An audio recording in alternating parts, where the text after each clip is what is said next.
আপনারা সবাই জানেন আজকে গণঅভ্যুত্থানের 1 বছর পার হতে না হতেই আবার সেই পুরনো জঙ্গি নাটক ফিরে আনা হচ্ছে।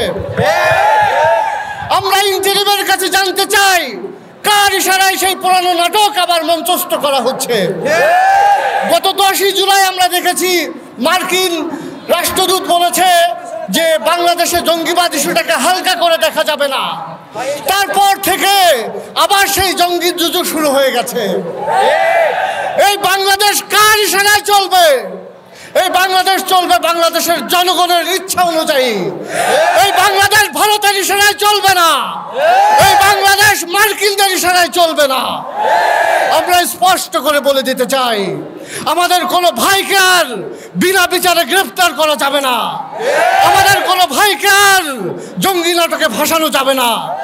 সে যেই হোক না কেন, সে সেলিব্রিটি হোক আর সে সাধারণ ভাই হোক, আমরা তার জন্য রাজপথে নামবো ইনশাআল্লাহ। কোন অপরাধীও আর বিনা বিচারে সাজা পাবে না। সবার ন্যায় বিচার পাওয়ার অধিকার আছে এই বাংলাদেশে।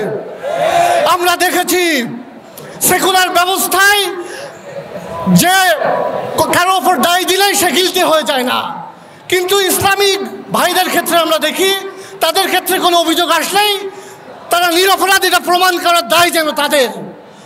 এরকম দ্বিমুখী নীতি কেন? আমরা স্পষ্ট ভাষায় বলতে চাই, নতুন বাংলাদেশে নতুন করে আর জঙ্গি নাটক চলবে না। ইন্টারিম যদি মনে করতে চায় এই জঙ্গি নাটকগুলো সাজানোর আড়ালে তারা জাতিসংঘের কার্যালয়, বন্দর, করিডোর মার্কিনদের হাতে তুলে দেবে, তবে তারা যেন মনে রাখে বাংলাদেশের তৌহিদি জনতা তাদেরকে প্রতিরোধ করবে ইনশাআল্লাহ। আসসালামু আলাইকুম ওয়া রাহমাতুল্লাহ।